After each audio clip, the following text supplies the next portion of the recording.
Hello, everyone, and welcome back to your last best hope for conversation, your Babylon 5 podcast. Joining me, as always, is the podcast mom, Karen. Hello. And the guy who is making us watch a fascinating but disturbing TV show, Lou Sisma. Hello.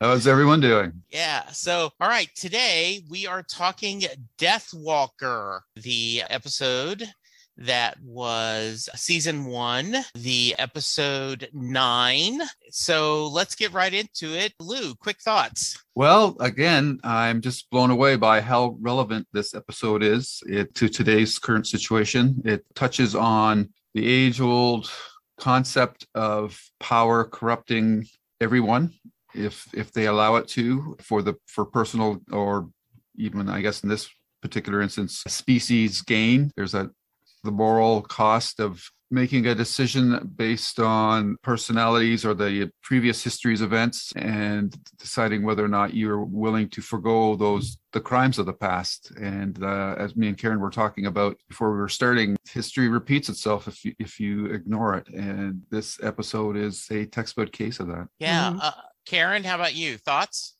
No, the same. I mean, like Lou said just before, you went to get a coffee before we started, and Lou and I were talking about the fact that it's based on past events in relation to the show coming out. Yeah. And it's still relevant now, which means, nothing changes if we don't force it to change. And it feels like things are changing. And then all of a sudden, because we're just not staying with this anti-racism, anti-sexism, we're not forcing it to become the norm, which means we just keep getting into this pattern. And again, this was just a perfect example of that.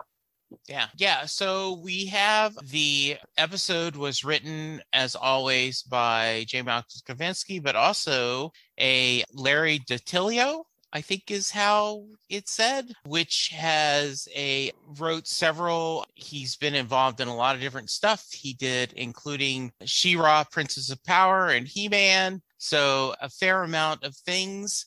Co-creator of those, by the way, not just writer, co-creator. Oh, nice. And Bruce Seth Green was the director. He's been someone who has directed Roswell and Gilmore Girls and Angel. So I thought this was a good standalone episode after last week, which was a little more mythology. So let's get with our Deathwalker. Talk to me. And Karen, I'll start with you. Played by the wonderful Sarah Douglas, known from the Superman movies.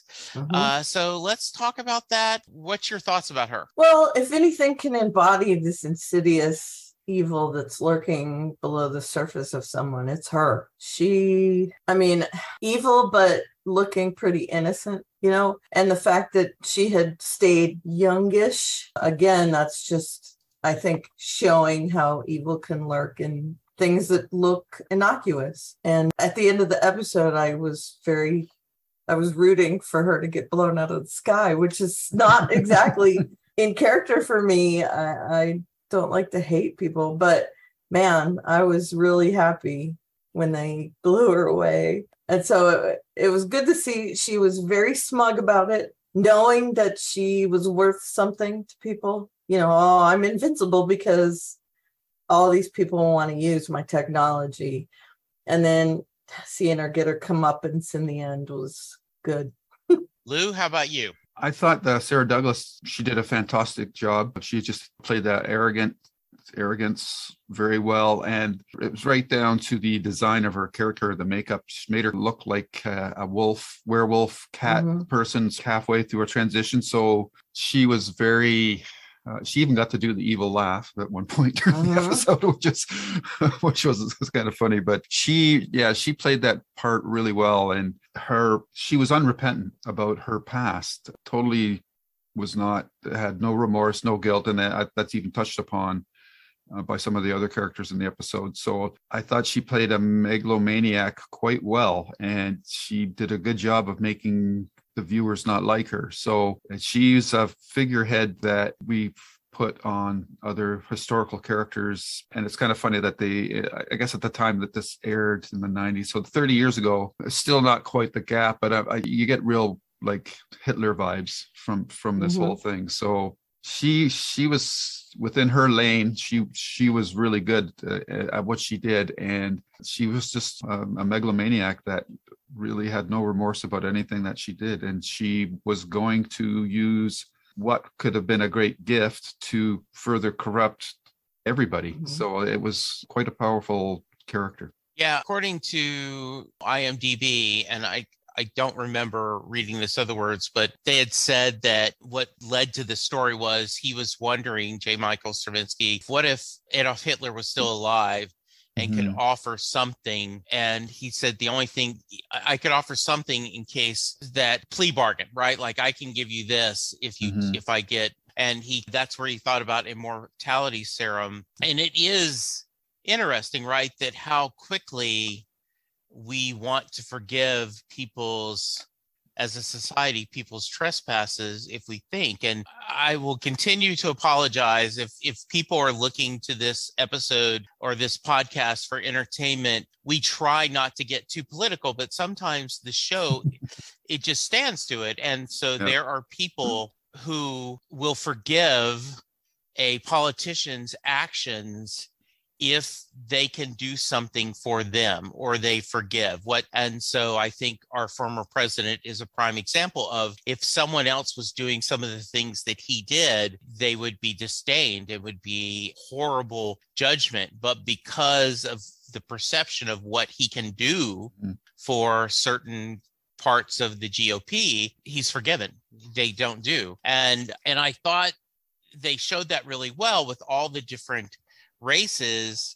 Like, oh, she's absolutely the worst ever. However, she definitely should go to trial, but let's put her in our place so we can do. I don't know, one of my favorite TV shows that you have to have Apple TV to watch is For All Mankind. And there's often the thought about, after World War II, Russia got some of the German scientists, rocket scientists. Earth got some, the U.S. got some of the German rocket scientists. And they had been involved in killing all these people. But because we wanted to use their technology and their brain to get to the moon, our Germans were better than the Russian Germans, and from the USSR's perspective, their German scientists were better than USA scientists. So yeah, I thought that was a really interesting story. And any specific interactions, so we get a lot of discussion with the different League of Aligned Worlds, right? Like another note of guest star is Robin Cook, right? Isn't Robin Curtis plays, she was the second Sarek, right? So she plays an ambassador that just seems to be someone who truly, I just want this person punished. We'll start with you, Lou. Any thoughts on the whole trial and everything with the Aligned Worlds, the interaction they're going?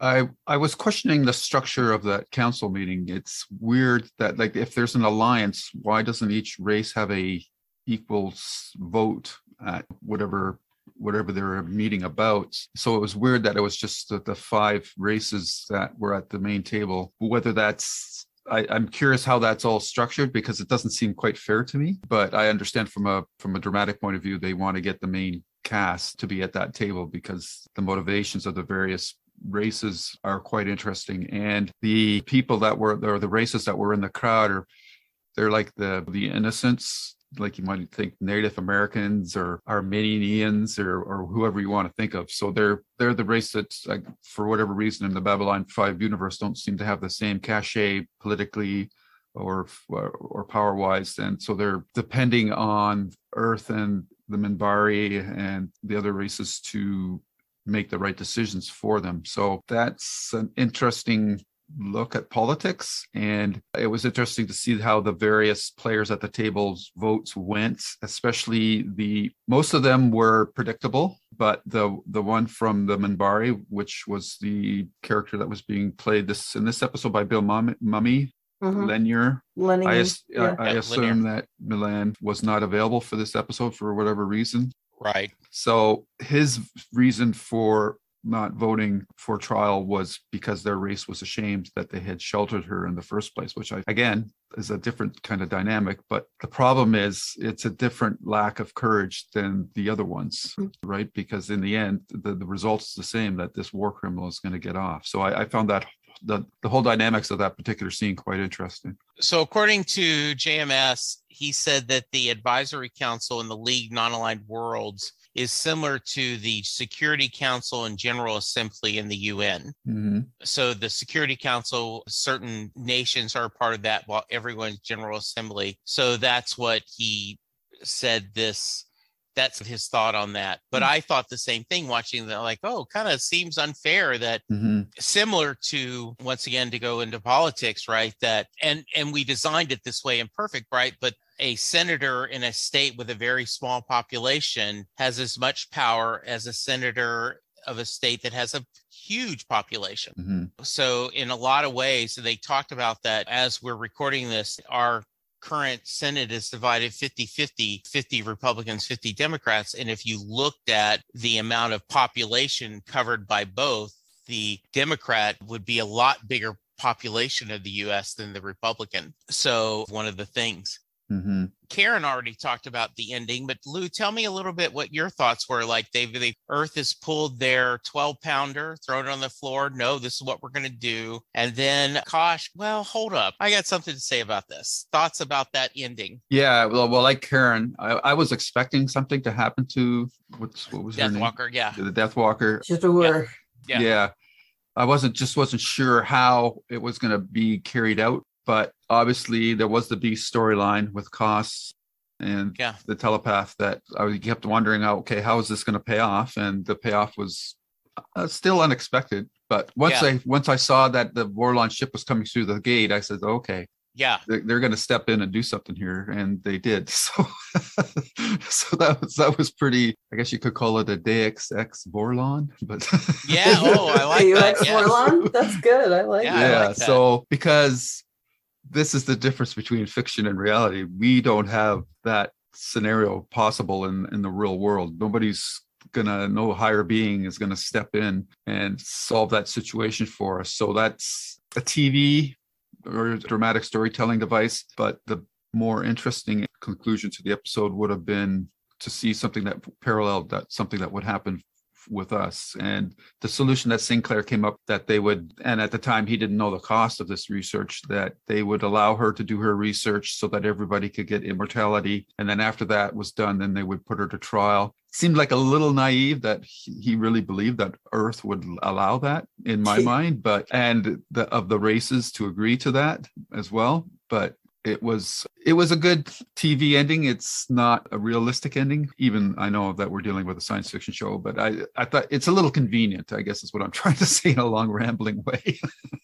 I wouldn't have been surprised if it was the Norn that did it, but I was a little more surprised that it was the Vorlons stepping in, because he's made it known that he's not really interested in interfering with anything or these petty squabbles. So she must have done something really terrible to get his ire up. Or is he playing some other game? Because in this episode, we saw a lot of games being played. Yeah. And I think and if we take him directly for his word, is you're not ready for immortality. Period. Right. End of discussion. Go. I felt like a little bit like it's a parent that says, and I've told this story multiple times, not on the podcast, but just elsewhere, is one of the things that Linda and I struggled with as parents of a teenager is Linda was very good at no, you can't go to that party. No, you can't do this. No, you can't do that. While my job in customer service is looking for a way to say yes. Right. Right. And so I'm like, well, who's going to be at the party? What's going to go? And so we would fight. And so Kosh was very much the no parent. Nope, you're not ready. Boom. Subject over. I mean, if that was his only motivation, fine. Yes. But I suspect a lot more. Yeah, it is. So let's go to a little trivia that the Kosh hires Talia to work negotiations with him. with a funny little man, which, by the way, according to A Lurker's Guide to the Galaxy, they wanted Gilbert Godfrey to play. Yeah, I saw that. Oh, really? Yeah, to play. Can you imagine? But yeah, and I do not know. He looked similar. I don't know. He reminded me of someone. I don't know if it's like Steven Van Zandt or not little Steven, but almost the Jimmy Ray or Stevie Ray Vaughan with the hat and everything. It kind of looked to me a little bit like that. But I had fun with their dialogue because it was nonsense, right? Like, we will see you at the time of streaming, or listen to what was it? One of the phrase, let me pull this up real quick. Like, if you're understanding the meaning, listen to the song, right? Not the lyrics or something. Let me find that. Oh, listen to the music, not the song.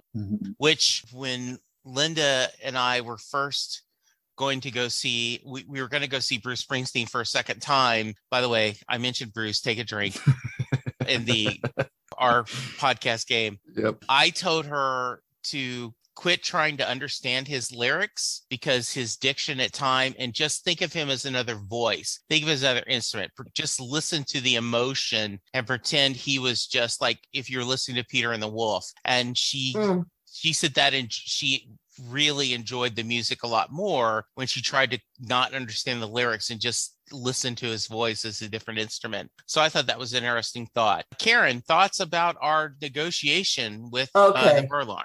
I was super confused as to what was going on until she started having those flashbacks. Okay. And then I thought, okay, well, something's going on and it has to do with her. It has nothing to do with the trade thing going on. And I kept thinking, okay, so what are they doing? What are they are they trying to extract something from her? Are they just trying to make her uneasy? Are they trying to make her go crazy? Are they trying to find out about telepaths and that sort of thing? And I am wondering at this point if Kosh has some kind of ability. I mean, he has some sort of ability because he's forcing these flashes in her mind. And the other dude, the vicar, I'm sorry, the vicar, VCR, he doesn't. His ability is recording. His ability is not telepathy or anything like that. So Kosh was doing that to her. After last week, where we saw him watching all those images on the screen and absorbing that sort of thing, I'm really starting to think of him as not very suspicious. Something is going on with him, and I'm very worried about where he's going in the world. But I thought it was very interesting. The actor Cozy Costa, who plays Abbott in this episode, did a really great job. I can't imagine Gilbert in that role for some. I just can't. That it would have been a caricature. And Cozy Costa, he made it seem just quirky. You know, it wasn't over the top. It was just, he has a reason for being there. We don't know what it is. And he's just kind of weird. But Gilbert would have been, I mean, he would have eaten up the scenery during those interactions. So I'm kind of glad that we got an actor that's under the radar for that. And he was very strange. And I liked, because we had Kosh in this one, we had all of our main players except for main Minbari, but we did have Linear. So we had reps from all of our main races in this with Kosh entering in. So yeah, I was confused and then super suspicious of what was going on. And then he shows his brain and takes a little chip out. And I was like, okay. Yeah, I was surprised about that. I was like, what? Wow, that was a cool imagery. Yeah, it was. Yeah. Lou, how about you? Yeah, it raises again some interesting questions for sure about what the Vorlons are up to, as well as Talia's been compromised for all intents purposes with dealing with him, with Kosh. Why would she not request a transfer or something I'm unclear about the dynamics of that situation, because and it's Sinclair and Garibaldi know about it too. So it's kind of like, if I was in their position, I would say, you've been compromised. So your ability as a telepath is, at least in dealing with Vorlons, is no longer, or is going to be suspect. So that confused me. And I thought the vicar said that he was a 25 telepath or something. Yeah, but he's not. That was just kind of a joke. Oh, yeah. Okay. Well, okay. Yeah. That one just flew right over my head then, because it's like, because this guy's, he was acting so off. He was a tabula rasa, I guess you could say, like he was a blank slate. Yeah. So the whole dynamics about it, and I, like you said, that Karen, the dialogue was total nonsense. I was going like, what the hell is this all about? And I had no clue that the contract was basically to corrupt Talia. So, and if she would have only talked to Garibaldi and Sinclair earlier, because they seem to know all about these people, and she for some reason didn't know anything about it, which I found a little suspect as well. So, well, they did have their hands full. Yes, they did. Yeah, but she didn't, right? She was only working on this one thing, but still. Now that you say that, last episode they were ready to pull that guy for being corrupted or whatever, vulnerable because of his debts. Right. And this is could be a huge breach. Yeah. So I don't know this is for sure. I this is not based on future, because I've seen the series. Mm-hmm. I get the feeling that telepath, they are not under, there are station guidelines, but she works for the Psycorps. Mm-hmm. And so they're the ones that would make that decision. And so I don't know, has she told them about this happening? What's going on? Right. So, and that I do love that reflection when they asked the Vorlon, they asked Kosh why, right? And he says, reflection, surprise, terror for the future. And you do wonder, the Vorlons are very mysterious, not just because, and I think of all I know you have problems with Lou, with Londo's big hair. Right. I have problems, and I still do, with the Vorlons' big curtains. It almost remember that Carol Burnett skit where Gone with the Wind. Where she has the curtain rod. The curtain rod, where she saw it on the window, and I just had to have it. Yeah. I think of that every time when you see that is such a odd looking. I don't know if you guys know this reference, but people sometimes have a square shower stall that doesn't have sides, and so they have a round curtain rod around it. Yeah. Yes. So there's a curtain that's what it looks like to me that he's wearing.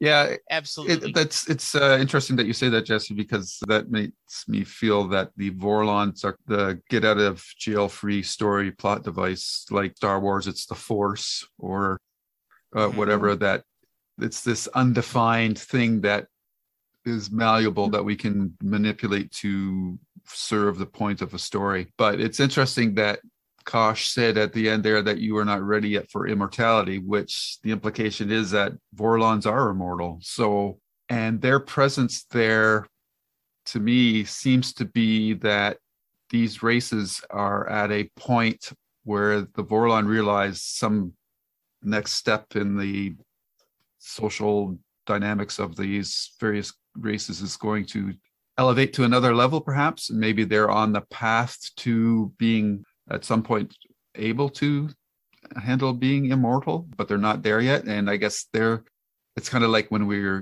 had the nuclear arms race.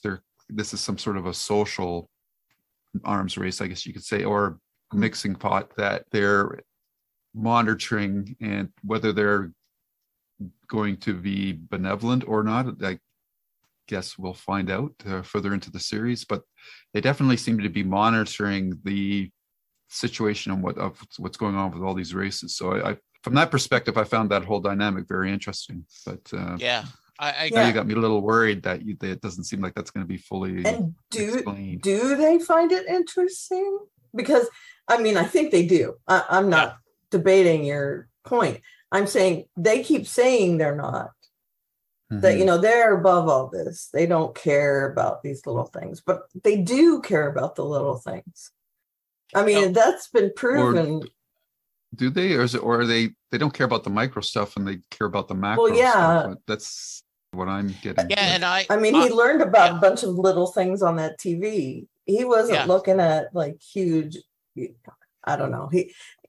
He is contradicting himself, and I think he's doing what could I have in this hand that would make you forget about what's in this hand, kind of thing. And I would be very frustrated if I was on the station as Susan or Jeff or any of them. The frustration of I can't count on the Vorlons they choose to play whenever they feel like it.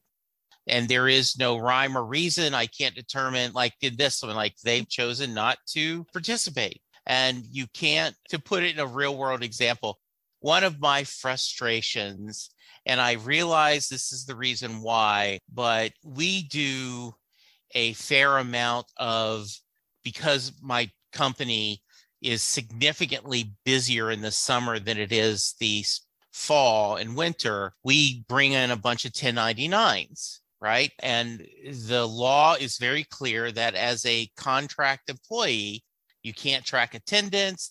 You can give them a schedule, but if they don't work that schedule, because they don't work for you. And there are a few people that we bring back as 1099s that take the full advantage of that. And they don't bother calling and saying, oh, yeah, I'm not going to be able to work today, so I'm counting on them to work. And then they don't show up. There's no consequences. And in a small way, that's the Vorlons. The Vorlons are, hey, I feel like getting involved in this one. Really? Why this specific task do you want to stick your nose in versus these others you don't? Would very frustrate. Yeah, for sure. Yeah. Let's talk. And then, so there is a group, we find out that there is not only a Warriors cast, but there is a very extreme version of the Warriors cast that was involved with taking her. They found Deathwalker and they brought her to use, similar as we talked about we took Germans to work on our space missions. And they're now That's the wind swords? Yeah, the wind swords. Yeah. Yes. Okay. So, and it appears that and once again, not a big spoilers, but you will find out, and they may have already implied, there's the worker caste, the religious caste, and the warrior caste are the three societies in Minbari. And it appears that the religious and worker caste are pretty embarrassed that this small little extreme version of the warrior caste said, so what, you killed millions of people, let's go forward. And then I'd love for your thoughts on, we get the reveal that this is not immortality without a cost, that and the implication is for person A to live forever, person B has to die, right, is the implication. And so thoughts on that? We'll start with you, Karen. I also took that to mean that we know she committed atrocities that killed a lot of people. And I took it to mean also, along with that supposition, that developing this serum also took the lives of many people in her experimentations. Yes. So I think that is, it had a lot of meanings, at least, that immortality had a cost.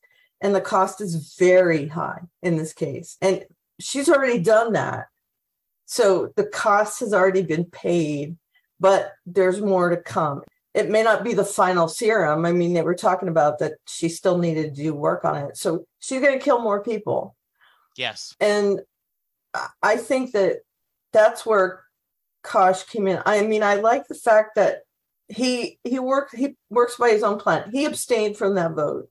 And it looked like, I don't care about it, but he cared. So, I mean, he was banking on the fact that she would be leaving the station. Mm-hmm. And I think he knew that there was going to be this cost, not only on a case-by-case basis, but a huge loss of life. And I think that knowing that is what caused him to intervene, as well as thinking and being our big brother, whether he's a good big brother or not, saying, oh no, you can't handle that. And I understand that. I saw in the Lurker's Guide that people were asking, would they recognize her? Would they remember her name? And I remember Mengele. I wasn't there. I know his name because of all the atrocities he committed. And so I think the cost was already paid and then more cost to come. And that was chilling to me. Mm-hmm. Yes, I agree. Lou?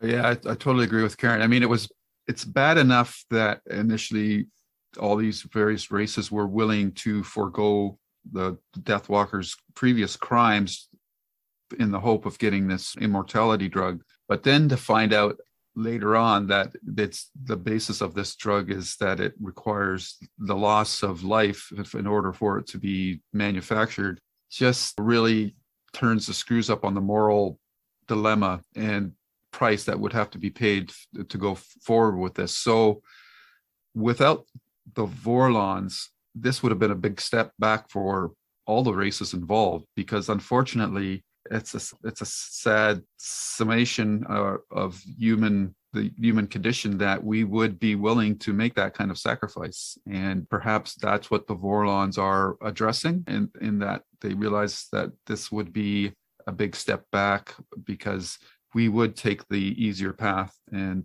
that, but then on the other hand, if they're willing to do that, the Vorlons, do we deserve to to evolve to that point?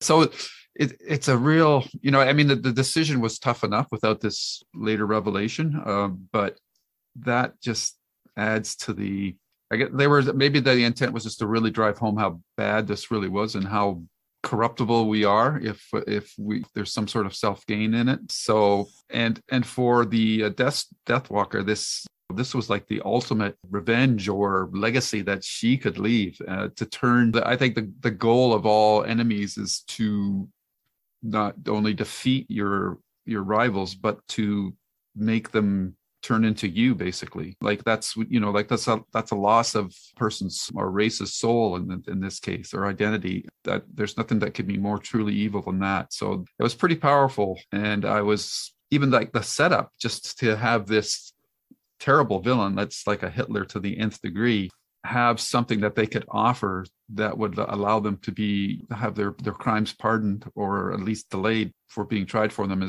I love the concept of this episode. It asks a lot of difficult moral questions that I don't think we can honestly answer and feel proud about ourselves.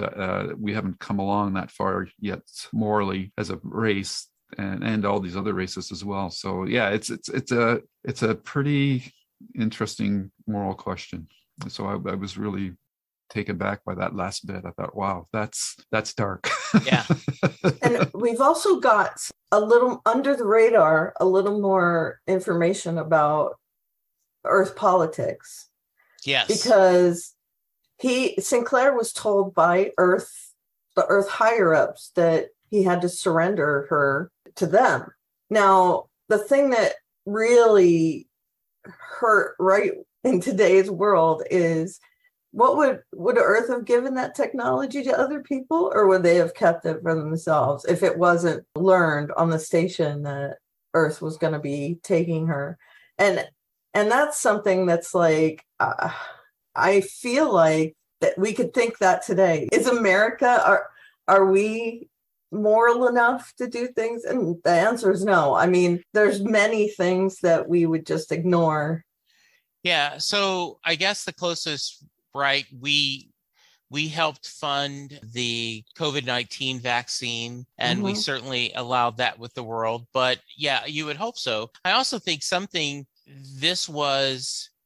I think we have gotten used to, especially watching dramatizations, TV shows that our hero ignores orders and does the right Yep. thing. But the reality is, in most real world, you may disagree with that order, but unless it is incredibly against your moral code, you're going to follow orders, right? You're going to say, I've made an oath to this chain of command, and therefore, in this case, right, Sinclair is very clearly, I don't agree with it, but this is what I have to do. Now, I've come up with a compromise that I think will work, but I can't just blatantly, no, I have to give this to you. And I thought that was really well done too.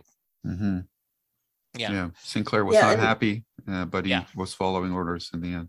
Did you get the feeling that Sinclair was giving in to these other races because he didn't want to surrender her to Earth? He was hoping that someone else would intervene. I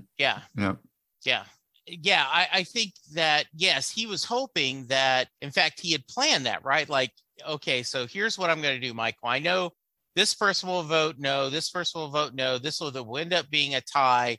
This is where we go.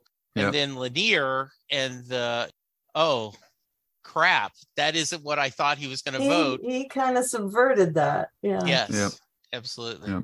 So, Karen, you want to do feedback before we go to our ratings and things? Okay, good. Did we just get feedback from Holly this week? I am looking right now. Our buddy Alexander did send, but he did not send anything in advance. He did give us some other emails, then I'll summarize those. Okay. Holly from Wisconsin sent in a very short bit of feedback.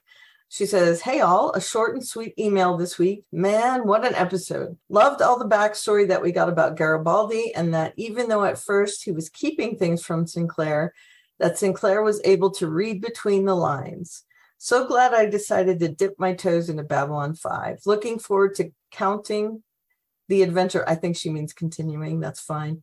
The adventure. I'll wrap it up here. Holly from Wisconsin. Thank you, Holly. Stupid autocorrect, right?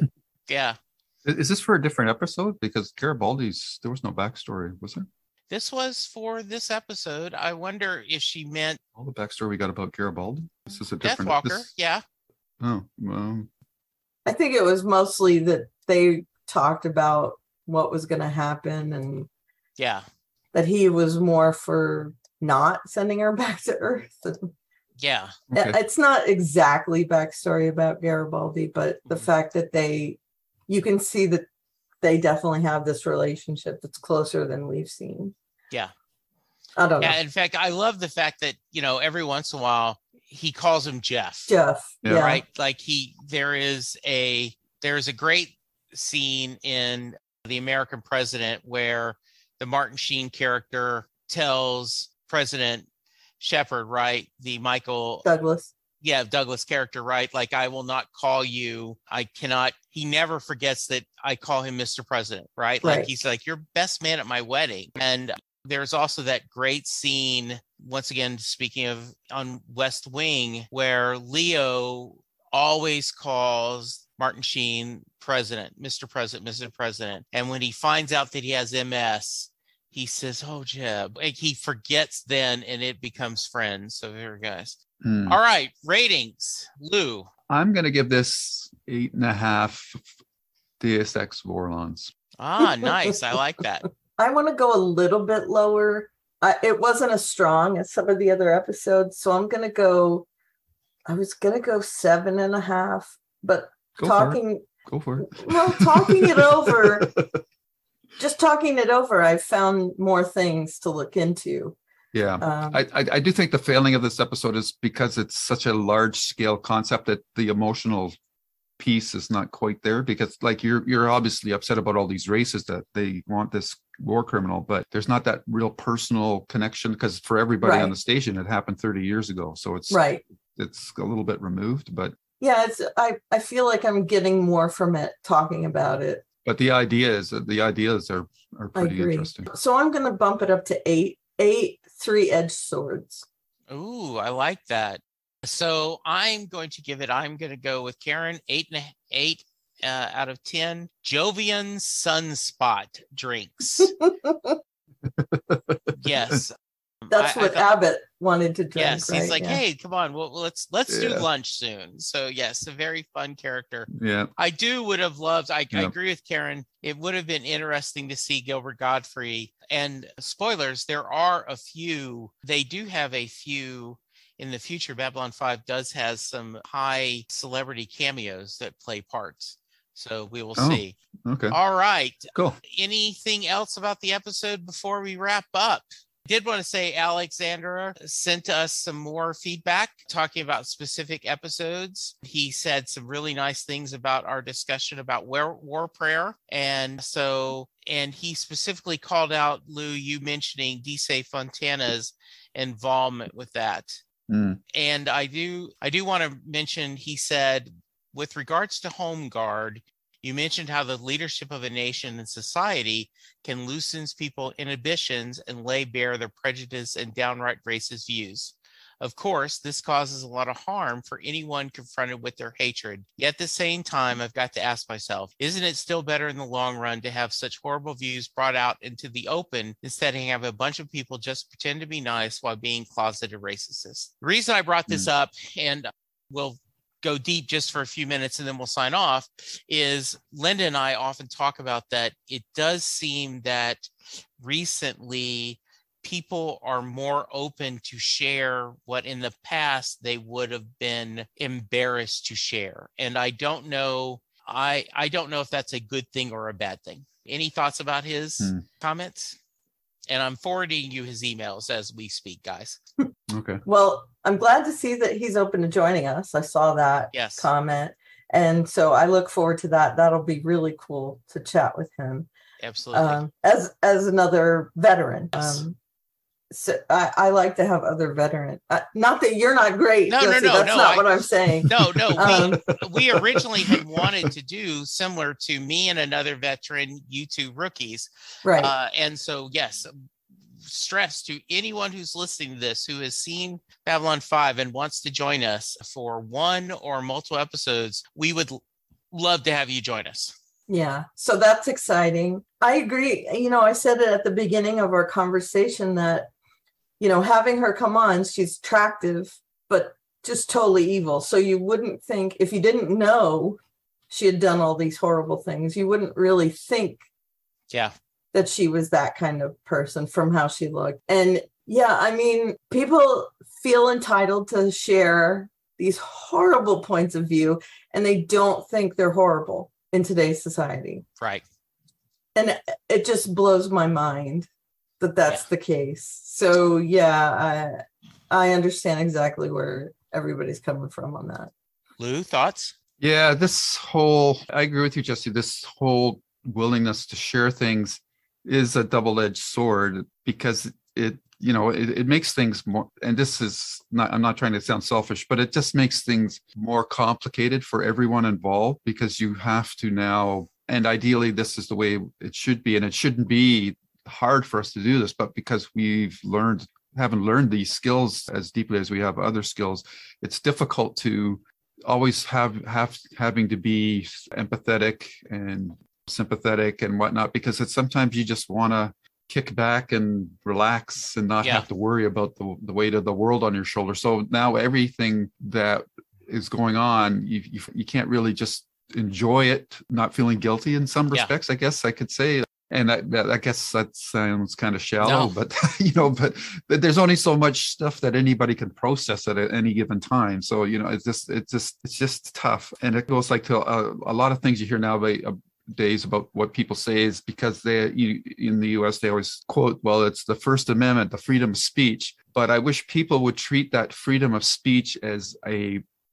privilege and rather just a right, because it goes back to the Peter Parker Spider-Man, with great power comes great responsibility. So yes, you have this right to speak out and say what you feel, but you should also use that with a judicious intent.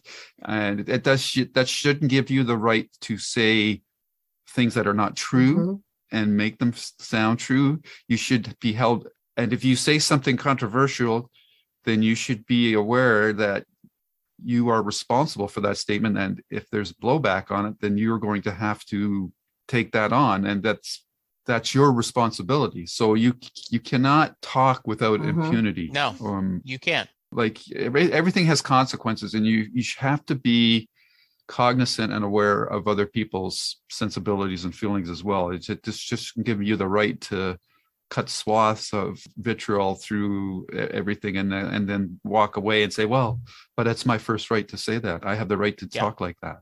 Yes, you do, but you should use it responsibly. Right. Absolutely. Well said. Yeah. And the other things, right, I go back to, and this goes, just because I can say it, should I say it? Right. And that's a very important thing about social media. And Agreed. That was a much simpler way of saying what I just tried to say.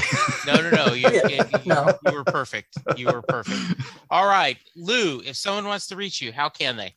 On YouTube, look for me, Lou's Reviews. You'll find the YouTube version of these podcasts will be up there, as well as interviews I do with writers and all my curated Stephen King podcasts up there. I wish I still had the Farscape stuff, because we had some great episodes. That would have been awesome to put that up. Have you checked with Brent to see if he still has the files? I could do that. Yeah, that's a good idea. Thank you.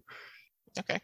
The Twitter at Lou W. Sitzma or at Stephen King Podcast. And of course, with JKL Media and all the things that we're doing with that is also part of the Lou's Review YouTube channel. Good. And Karen? I am at Aleveria, Aleveria, on the Twitter machine and all those other places. And feel free to click on the link to my blog to find other places you can find me. Good. And I am at Set Lusting Bruce for my Bruce Springsteen podcast. I am at Jesse Jackson DFW on Twitter. Go to iTunes, like and review us, subscribe, send us if you have any feedback, we would love to hear from you. Our email address is jklb5podcast@gmail.com. Coming out soon, we have some discussions about the Netflix miniseries Midnight Mass, and I cannot wait for you guys to hear that discussion. For now, thank you, Karen. Thank you, Lou. Thank you, listeners. Go get vaccinated, go get boosted, and let's be kind to each other, because that's how we'll get through this. Thanks, guys. Bye-bye. Bye. And see.